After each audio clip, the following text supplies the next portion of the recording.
When I saw the interview with Quincy Jones, and I'm still digesting it because there's a lot of heavy stuff that, you know, was said in that interview.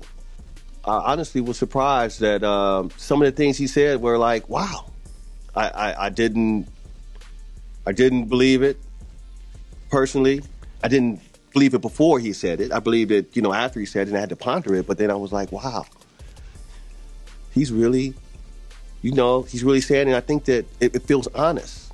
It feels like he's trying to give people some of the real information. But so the question is, how did I feel? There was one thing I saw, and I saw this on social media, and that's what drove me to the interview. And I was like, wow, that's one of the craziest things. It's like, I think it said something, I'm not going to get this quote perfect because I don't remember, but you said that when you start talking money, when you're doing music, God leaves the room. And I was like, oh, I got to go read this interview because that's heavy. That's a heavy thing to say. And coming from somebody, you know, Quincy Jones is No ID's like, that's his number one, like, mentor. He's met him and, you know, he's talked to him. For him to say that, I get it. I understand it. Sometimes when you're going in, you know, and this is why I could relate to the Quincy Jones. Sometimes when you're going in the studio and it turns into business, sometimes I don't feel like that's the right place for it. You know, let the studio be about the creative work, the music that's happening at that time. We could talk the numbers.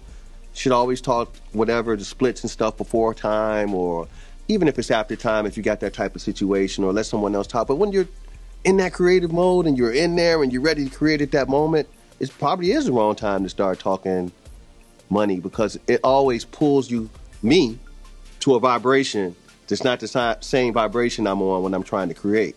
And when you're trying to create, you want to be at that high vibration so you can capture everything that frequency is trying to get you. So for me, what I thought about that Quincy Jones interview is that that's something I'm going to be studying for a long time. And I'm going to pull a lot of questions out of that. I'm going to ask my brother Dion, you know, like, yo, what, you know, see if you can answer this for me, because I like to find out more. I like to talk to people who were there. And that's one thing that keeps resonating. When you're there, like some people were there and some people weren't there. Some people are guessing what happened, but some people were there. It's always good to talk to the people that are there because they give you a different insight because they were there. You can be like, no, I was there. I was in the studio. This is what happened. This is how it felt. This is what it was like. When you talk to the people that's there, or when you were there yourself, you really don't, who can you ask? I mean, if you're talking 90s roller skating and skateboarding and hip hop in Chicago, I was there. I don't need to ask anybody. I don't have to go to do anything. I was there. I remember everything, every single detail. I don't need to ask anybody.